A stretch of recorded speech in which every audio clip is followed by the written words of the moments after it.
just for the men and women who are sitting underground right now, put yourself in their shoes and think about a career in their discipline. Mm-hmm. They're gonna live underground for about 2 to 4 years on assignment, and then they're gonna rotate to another assignment for 2 to 4 years, and then they're gonna come right back to a missile assignment again, where they go underground again. They rotate out again, and they rotate back again, and that is their career for 20 years of military service. Brutal. And they make a whole career out of it, right?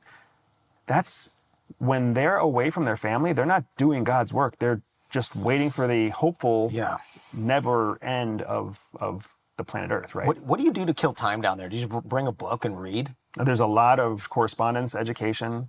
There's a lot of reading. There's a lot of learning how to make friends with people you don't get along with. Yeah, man. Yeah, there's actually a lot of sleeping, but it's not in one long stint, because you can't sleep in one long stint, because every 15 to 30 minutes, there's an emergency action message that comes through, an EAM, and an alarm that like blares.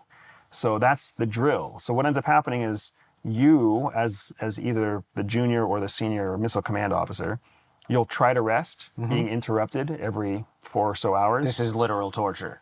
And then you'll work together, and then the other person will rest for about 4 hours, and then you'll work together, and then that's kind of how the shift goes for 24 to 72 hours. Dude. But you're always being interrupted, so that's why you never get quality sleep, so you try to get as much low quality sleep as you can.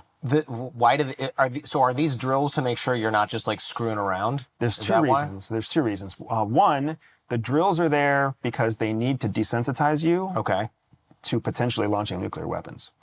So you like when the order comes in to launch a nuclear warhead, they don't want you going, oh my God, should I do this? I've never had to think about this before. They want you to be like, Jesus Christ, turn the thing, and then just you slam the thing down and go back and you lay in your cot, and then you hear a rumbling sound as the world is destroyed around you. Correct, because essentially it's all ones and zeros. So you don't actually know if this EAM is an EAM that's really going to launch missiles, or if this EAM is just a drill. Jeez. Because you're doing it every 15 or 20 minutes. So it's like one boop, boop, boop, beep, beep, beep, turn, and you're go back to sleep. It's, boop, boop, boop, beep, beep, beep, turn and go back to sleep. One of those times, you're exactly right. It's going to be boop, boop, boop, beep, beep, beep, turn, rumble, rumble, rumble. Right. Oh, shit. That was real. Yeah. Right, I just launched a real weapon. So there's a system there that says this is a drill, and then there's a system there that says this is not a drill, and you just have no idea whether Correct. The system's behind the software of the system.